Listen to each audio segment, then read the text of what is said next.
the ability to build relationships, to find partners, and then to change lives. And that is what the RAMP program is doing. I'm not surprised that EVSC is a leader and has started the first RAMP program in the state of Indiana, because they are such a leader in so many areas that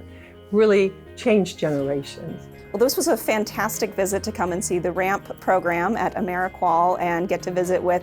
some of the students that are participating in this program, 16 to 18-year-olds who are able to complete their high school requirements and do so in a way that they are doing the academic portion as well as a hands-on piece to then be able to see some of how the academic pieces that they're learning apply to real world, see and experience the world of work and understand a number of the employability skills that we're really emphasizing in such a meaningful way, and to really experience the passion that they have and the gratitude for this kind of an innovative opportunity. Was just chatting with a student who said, you know, if it weren't for this program, I wouldn't have the opportunity to complete at all, let alone now on time, that he's been able to catch up with some of his coursework. And so just a tremendous opportunity, not only for these students, but also for, I think, AmeriQual to be able to have access to some of the workforce that they're going to need now and into the future.